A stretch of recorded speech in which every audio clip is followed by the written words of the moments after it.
15 years old, my dad got hurt on at a motocross track. Somebody landed on him. And so we were a small mom and pop company. And at that point I realized, like, this is what I want to do. I want to grow this thing. And then fast forward to 2008, when the economy took a crash. Very early on as a teenager, I always knew that real estate was where I wanted to grow my wealth. But I didn't think of it from a transactional standpoint. I just thought this is smart to invest in real estate. As a broker, you hold all the responsibility. It's almost like becoming a real estate attorney, I feel like, in a lot of ways. Yeah. And I think it scares a lot of people. I've had a lot of agents ask me, like, man, why would you want to become a broker? You could just hang your license with this brokerage and have no responsibility. The reality is, I think I've held the responsibility my whole life. And so it feels very normal for me to just take on the strongest role I need to take on.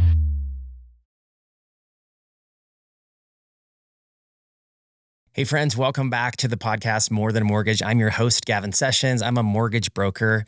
And the whole point of this podcast is we want to provide you value long before, during, and after a loan transaction closes.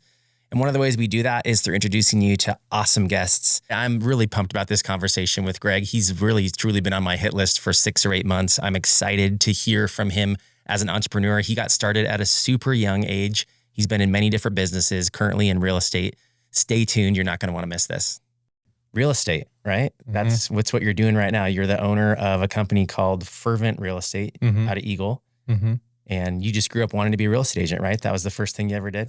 Pretty much the opposite. Yeah, pretty much the opposite. I would say things started out as a teenager working for my dad, window tinting company in Huntington Beach, California.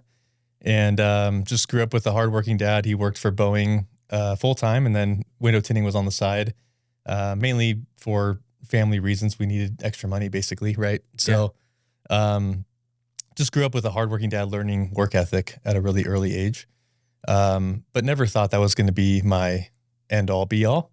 But through a bunch of events, 15 years old, my dad got hurt at a motocross track. Somebody landed on him. And so we were a small mom and pop company, and, learned really quick. You don't work, you don't eat, right? So I jumped in at 15 and said, okay, I'll kind of take over daily operations so we can get things done. So took a 0 period at school and got out at noon every day so I could go to work. And at that point I realized, like, this is what I want to do. I want to grow this thing. And you were 15 at 15 at this point. Yeah. So like a sophomore? Yeah. I had my permit. So I had to pull my dad's truck and trailer from the motocross track, take him to the hospital to get his shoulder put back into place. So he was technically in the car with you. He was in the car. Yeah, I could legally drive. Yeah. So without getting into the whole story of that, growing that company as a teenager, through high school and through college, it was good. I learned a lot, just by happenstance of running a business and just doing what you needed to do. And then fast forward to 2008, when the economy took a crash. Very early on as a teenager, I always knew that real estate was where I wanted to grow my wealth. But I didn't think of it from a transactional standpoint. I just thought this is smart to invest in real estate. Yeah. And so through working at the tint shop and growing that business, I bought my first home at 20 years old. And that was kind of the goal, was to get into real estate early so I could grow that real estate portfolio down the road. Through the 2008, 2009 crash, my dad lost pretty much everything. Our business was kind of at zero. Parents got divorced. My sister's in and out of rehab and prison. And so it was just a lot of turmoil. And so I think my drive, I have just a God-given, drive and competitive nature that I think put me in these positions. But I wanted to grow this business into something that my dad could retire from one day. That was kind of my driving purpose.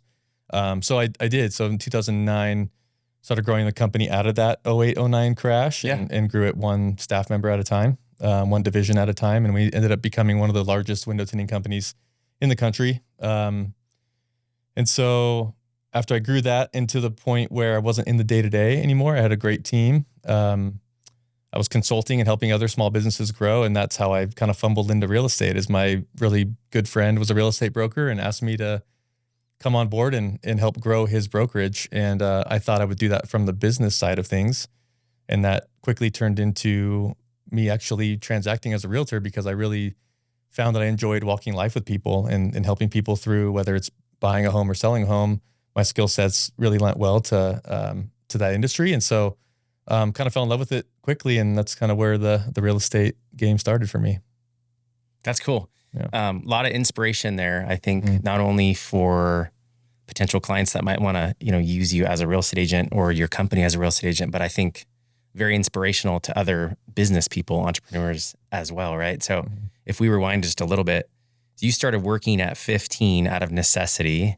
And where was this again? What part of the country? Huntington Beach, California. Okay, cool. So you grew up by the beach. You like the beach? Is that like a thing that you miss? I don't. I think I like my drive up and down Pacific Coast Highway more than actually like PCH, right? Yeah, PCH. Yeah. That was my commute. So I think I loved parts of the beach. I loved, the sunsets and the weather, walking along the beach. But surfing was really never my thing. I'd rather surf behind a boat these days. And so it's funny, we lived by the beach, but we were driving a couple hours to the desert to ride dirt bikes. Yeah. That was kind of our go-to for fun. So, cool. Yeah. That's awesome. Okay. So 15 years old, basically take over operations of a company. Were you already working at the tint shop before? Yeah. So like probably 12 years old, I was starting to help, prep windows and just do little things as a kid growing up in the shop. So I knew what I was doing, but at 15 is when I kind of had to flip that switch from kind of being helper to going, okay, I need to do every car that we have to tint here. Yeah. And how many employees did the company have, or did they have any at that point? I don't think we had any. It was just my mom running the front desk and my dad and me. Okay. So you were the operations manager and the doer, right? Yep. So you weren't managing like 45 or 50-year-old men at this point as a 15-year-old. Correct.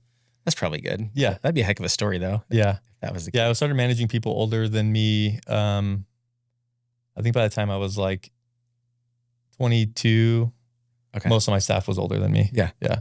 So, okay.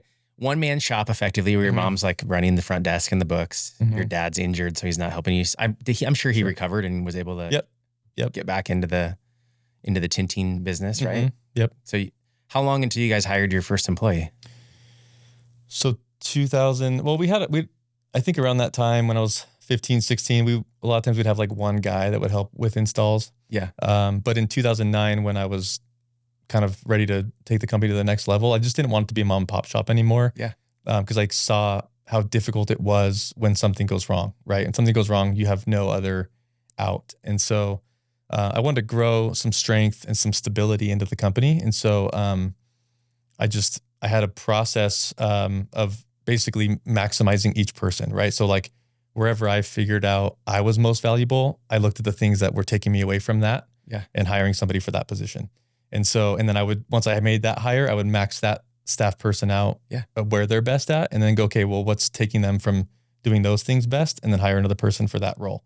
And so I just did that one employee at a time, built the company really slow and strong from there. Really 2009 was my first hire. And that girl that I hired was with me, I think 15 years. So it was a really cool story to grow that company from, that first employee to, I think we had 22 when I sold the business. Just a few years 22 ago. employees. That's rad. How old were you when you made your first hire? So 2009, I would have been like 22, 23. So pretty young. That's pretty awesome. I'm sure you were super well read in the business book community at that time. Yeah. Right? All that. It makes me think of a couple of really good books. What you just said. The first is Michael Hyatt's book, Free to Focus. Have you ever heard of that one? Nope. He's got a really simple kind of 4-quadrant model. And I always talk of it as the upper left one is your desire zone quadrant, which is basically you're passionate and proficient. And then you've got 3 others that are not that, right? So you have your distracted zone, which is probably also on the top line. It's the things you're passionate about, but they're not income generating for you. So for me, that's like wake surfing or playing golf, right? Right. Those are the passions, but they're not money makers, right? Unless you make the tour. Maybe. I'm too old for that, I think. Dang it. And then on the bottom 2 quadrants, you have your disinterested zone, right? Which means you're proficient at it, but you're not passionate about it, right? So maybe window tinting, like the actual tinting of it, you're probably very proficient at or used to be, but maybe it's not how you want to spend your time any longer, right? And then the other one is your drudgery zone, which is basically, it's like not passionate, not proficient, don't love it, not good at it. And so as quickly as possible, you want to figure out other people to operate in the quadrants that you're not, that are not your desire zone quadrant, right? So anyway, 80% of your time in that top left or your desire zone, passionate, proficient is where you want to spend your time. And I'm sure that's exact the motivation for you when you were making that decision as an early 20 something, but that's cool. Another great book, sorry, not to just plug books, but another one is Who Not How. Have you heard of that one? No, I'm not a big reader. Okay, cool. I should be. I'm not a reader either, but I've become an Audible consumer, especially over the last couple of years, plugged to my business coach, Aaron Bradley, for that. But who not how, in other words, like instead of trying to figure out how to do something, right, you just go to YouTube and like, I'm just going to fix my dryer this weekend because it broke. It's like, well, maybe that's not the best way to go about it. Maybe you need a who, not you, instead of answering the question, how do I do this? Right. Right. Anyway, sweet inspiration there, even though you weren't from a well-read standpoint, that you were able to kind of execute some of those principles even without knowing better, which is pretty awesome. Thanks. That's awesome, man. Yeah. It was a good time. It was a lot of stressful days and long hours, but we pulled it off. Yeah. I mean, I think a very easy next question would be is, how did you get that inspiration to go about it the right way? You weren't well read, right? You were young. You probably weren't formally educated in how to build a business, unless of course, maybe your dad was dialed in on that and was influencing you.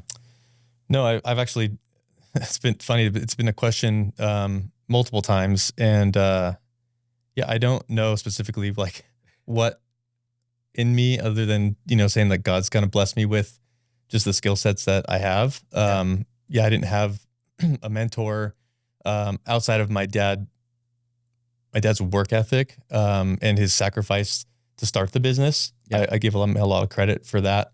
But then to build the structure and the processes and procedures to build the business from a one-man show to an actual company with divisions. And all of that was really just me looking at it in a way of just trying to kind of work it out backwards, right? And see, okay, like this is the vision of where I want the company to go. And then how do I get there? What does that process look like? And then just kind of reverse engineering that and putting that in my own words. That's cool. Yeah. We were just down in Dallas and someone else just said that to me because I asked him a similar question and I was like, how did you figure out what you wanted your like SLAs or your accountability structure to be? And he's like, it was easy. I saw the goal and I just worked backwards from it. And I was like, oh, okay. Simple as that. I guess. Yeah. But what I would say is about most of us small business owners, I would say I'm one of those at this point in time. I think most of us struggle with doing everything, right? We just think we have to do everything and we're not willing to take the risk to bring on team members or to delegate early enough. Would you say that is what you've noticed, or you say that's true? Or definitely. I mean, that was something that my dad and I kind of butted heads early on. Okay. Because he was that typical small business owner of saying like, nobody can do it the way that we do it. So we can't hire people because it's just never going to happen the same. And we have a very unique business model. We have a great reputation. We can't sour that. And then I would look at, the billionaires, these guys with, thousands of employees. And I'm like, well, that's a really successful product. They have really good service, but the owner isn't actually doing any of the work. So how did they get there? Yeah. And so I just started building the processes. Like, okay, if I'm, breaking it down to each role, if I'm going to have a client interaction and I want to sell the client on whatever this product or service is, how would I do it?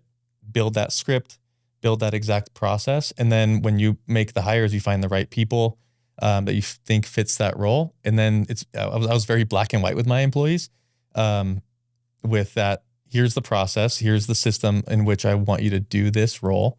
And you have to do it this way or you don't work here. And if you have opinions or ideas on maybe how to improve it, I'd love to hear those and we can talk about that and maybe improve the system. Yeah. But ultimately this is our company, this is our vision, and this is the way that we want it done. This is the way that it has to be done. And by building that culture, it really works because then when you have staff that are trained in that way and they believe in the why and the culture that you have, then they also, as we bring on more staff and there's people underneath those people, they all are feeling the same thing. They all want the same end goal. And so when you have everyone working towards that same goal, the culture and everything just clicks. It's awesome. I knew this was going to be a value-added conversation. I didn't realize that I was going to be the one maybe on the receiving end of it as much. So thanks for the black and white building blocks and feedback. It's awesome.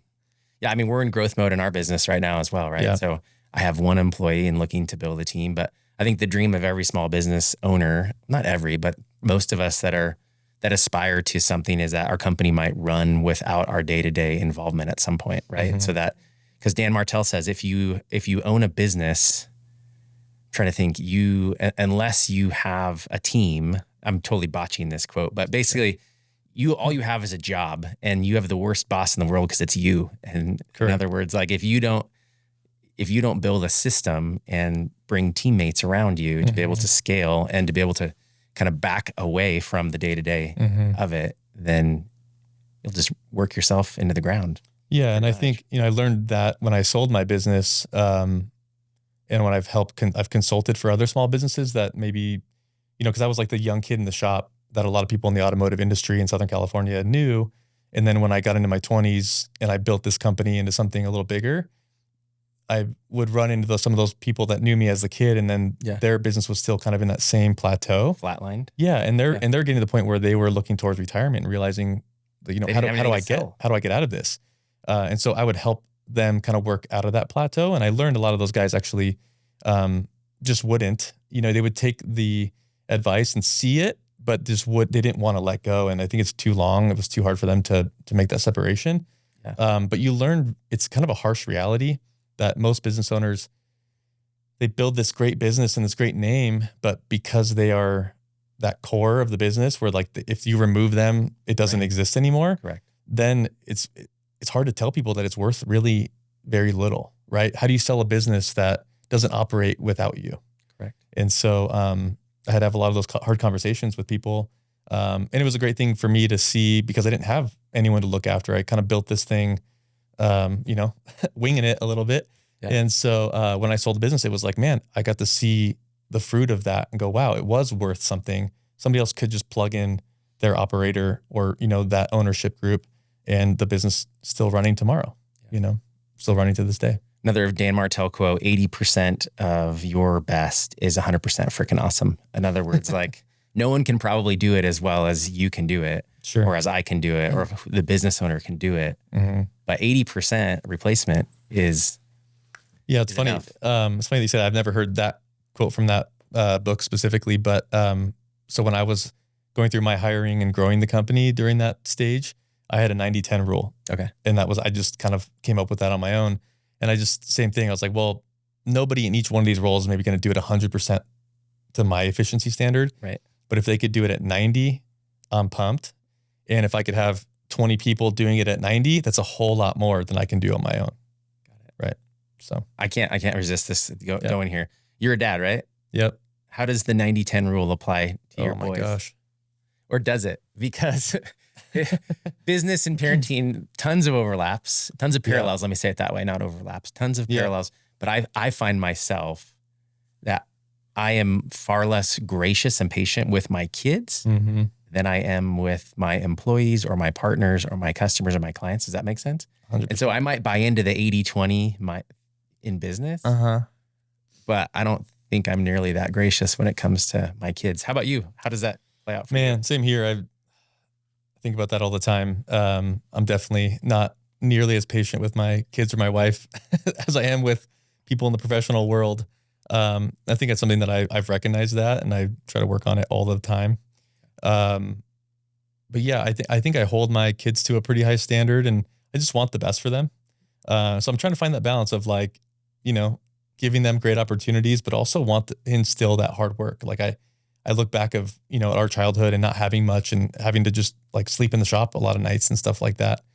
And go, man, there was a lot of value in kind of growing up a little tougher. And, I helped coach both of my boys in baseball, and you see some of the kids, crying about some pretty small stuff on the baseball field. And we actually made a joke one of these last weekends with other coaches that we need to drop all these kids off at a ranch for the summer and toughen them up a little bit, Yeah.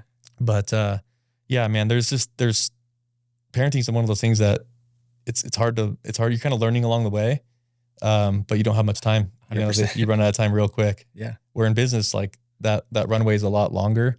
And so I'm trying to recognize that, the time with my kids is a lot shorter than what my runtime is in business. So I'm trying to focus, more time, just quality time with them. That's great. Yeah. Tell me a little bit about your family. So your wife, you guys have been married for quite a while? Yeah, I've been married since 2010. So be 15 years 15 this year. That's cool. Yeah. And we were together since high school. Yeah. She stuck it out with me. My ongoing joke. What part of high school? I was going into my senior year and she was going into her sophomore year. So we're 2 years apart. So your joke? And, my joke is I had to lock her down early before she realized that how much she was giving up to be with me. So, she's awesome, man. Like when I was in high school and I was working every day after school, she would come with me. She would come to the shop with me and like help answer phones and just would jump in and just be part of the day to day. And she just was like a gamer early on. Like she was just always down to do whatever was needed. And it wasn't the normal like high school relationship because most people were just kind of like doing homework and hanging out, and I was working every day and then doing homework late at night. Yeah. But then we got to do a lot of fun stuff together. She'd come to the desert and ride dirt bikes with us and learned how to ride a dirt bike and do all of those things. And so we just clicked. She's just a really, really great girl. And so, yeah, we got married in 2010, 2 boys now, Noah and Jude. They're 10 and 12 years old now. Awesome. My wife's the rock of the house. She takes care of them, makes sure I have everything I need. And, when you're running businesses, there's just a lot of weight and stress that goes along with it. And she's just a great support system. Kind of keeps me grounded sometimes when I maybe get a little too far in one direction. She'll remind me, what everything's about. That's cool. Yeah. So is that 4th grade and 6th grade? Yep. Yeah, 4th and 6th. And you guys homeschool? Is that right? Yeah. So my wife's homeschooled. We say we homeschooled. Well, it's kind of like saying clarify. We had a kid, Yeah, we didn't have a kid. We didn't have a kid. So, so my wife's homeschooled the boys since the beginning. Started out in California and then we moved to Idaho and homeschooled them here as well. And then just this year, my older son started at a 2-day a week, kind of a homeschool hybrid. Okay. So that he goes into school. And so it's been a great transition. And then this upcoming spring, my 4th grader will jump into that school as well. Okay. And so just a great way to, just stick with the foundations that we wanted to raise them in and make sure that they know who God says they are. And, but then also like get into some school environment to learn from other people, learn some structure, have to be somewhere at a certain time. Yeah. There's a lot of value in the structure of school for them to kind of work into real life one day. Yeah.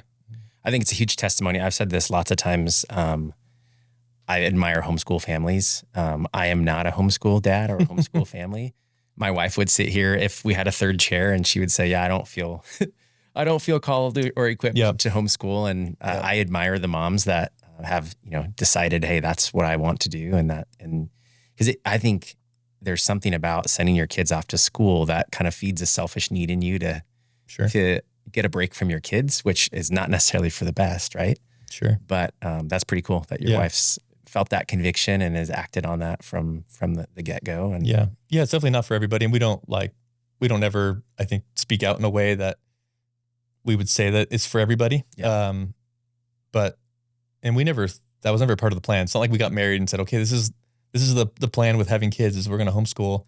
I think my son was, 4 or 5 and I came home from work one day and she said, hey, I just feel like God's calling me to homeschool. And I'm like, what does that even look like? Because I think when in our generation you grew up, it was like very weird, but now we live in a generation. Yeah. And we live in a generation now, there's so much support.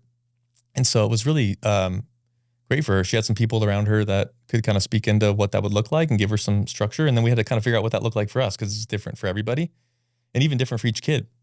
Both my boys learned very differently. And so, it was really great for us and it's been a great, ride along the way. But yeah, it's definitely hard on her. And I think I had to be very conscious of making sure that she had some time, for herself because she sacrificed a lot. She's with them 24/7 since they were born, for the last 12 years of their lives. She's been mom, most hours of most days. And so I try to be conscious of that and be, a decent husband when I can.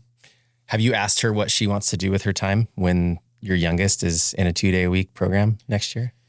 We've talked about it a little bit. When I was running my business early on, before we had kids, she had worked in the cosmetics industry. She was a product development coordinator for a large cosmetic company.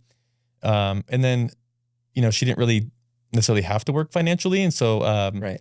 when that career ended, she ended up going to work at the high school that we went to as a special ed aide, special education aide. So cool. she just has a heart for, I think, just special education and just, the hearts of those kids. And so I could see her being in some kind of volunteer role.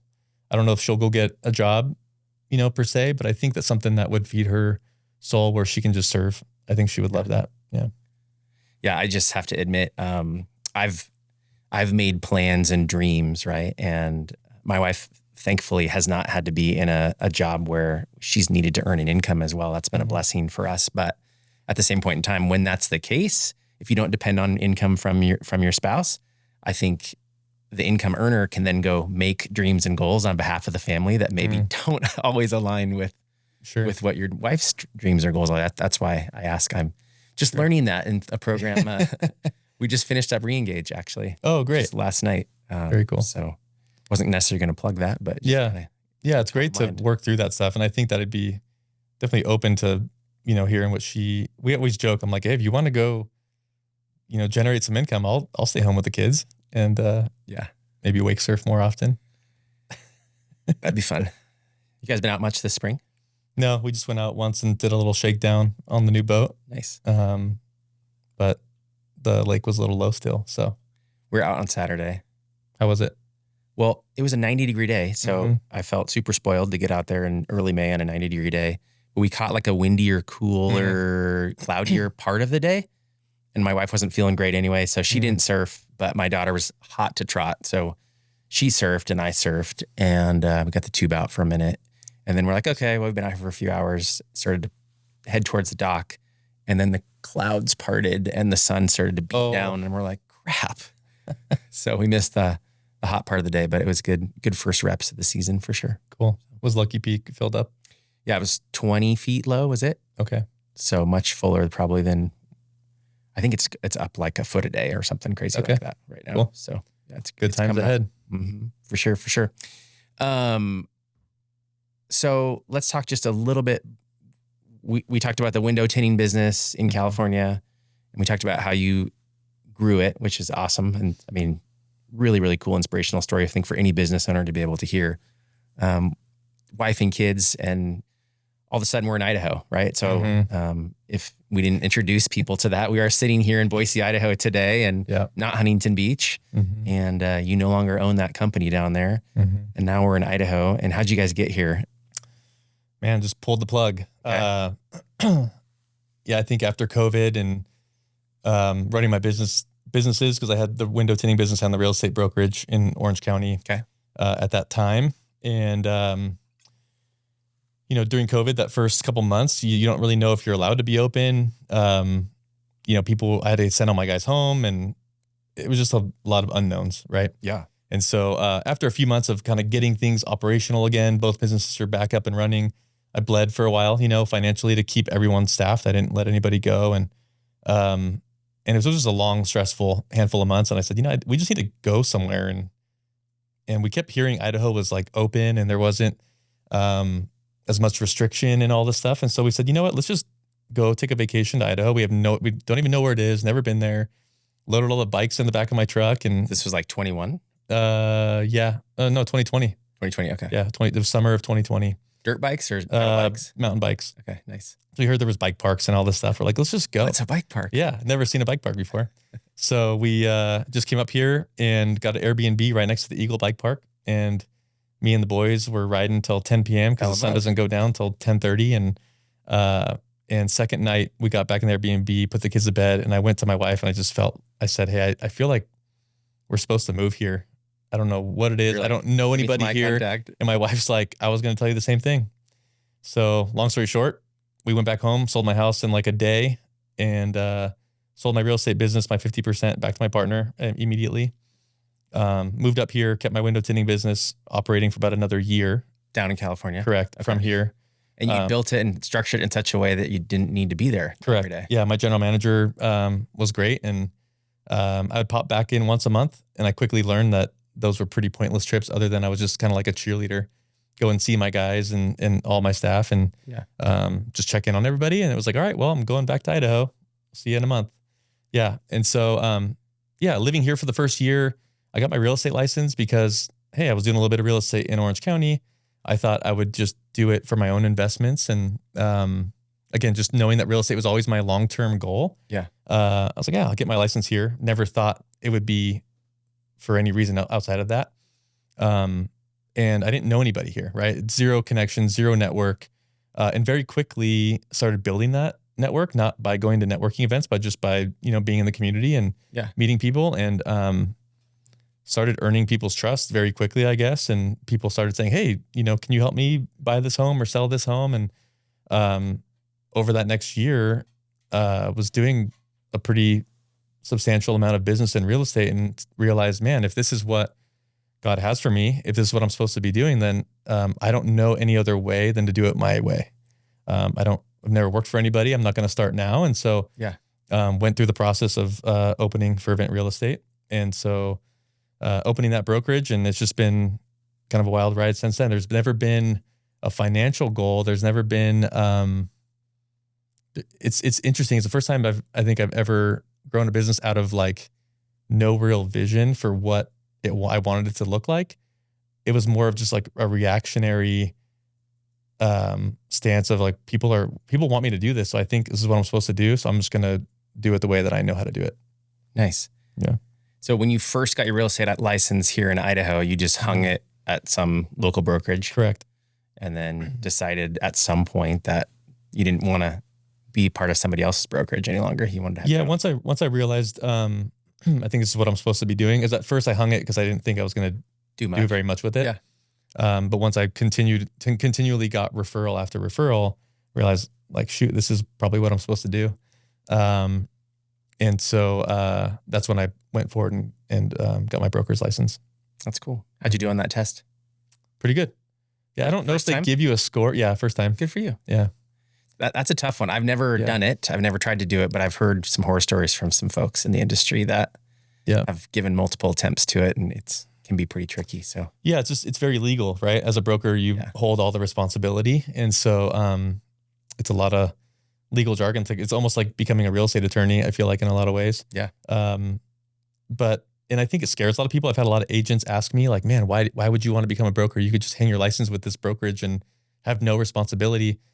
The reality is I think I've held the responsibility my whole life. And so it feels very normal for me to just take on the strongest role I need to take on. That's cool. Mm-hmm. I actually was recently in your office the other day. I hadn't been in there before, just down in Eagle, and that was pretty cool. It was fun to get in there and actually see the physical space. And Rosalia invited me in, and so very cool. Popped in and said hi and saw your little operation there. But yeah, tell me a little bit about Fervent. Plug that for me. Why would an agent potentially want to come work with you at Fervent? Sure. Yeah. Fervent Real Estate in Eagle.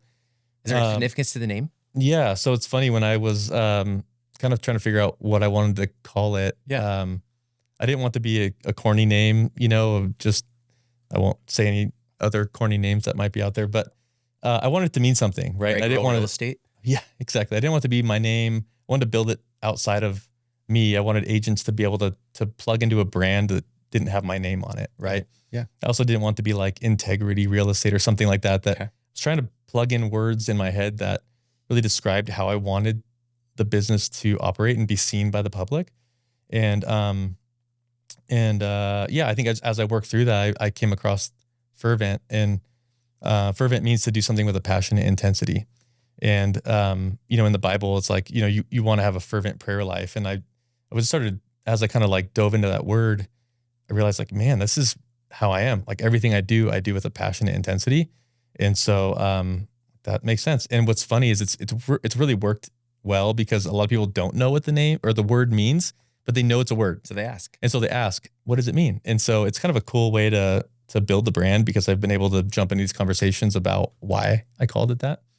And so, ultimately, like, I want to serve our clients as well as we can. And I want to be, in a way, and have a business that's serving the community as well. And so a lot of our finances get plugged back into the community, via, church organizations or like Young Life. We try to sponsor and help out, other community organizations that are giving back to the community. And so, if agents are interested in being a part of something that's, bigger than just buying and selling homes and really serving a community, that's what we're about. Love that. Mm-hmm. That's super rad. Dude, love what we've had.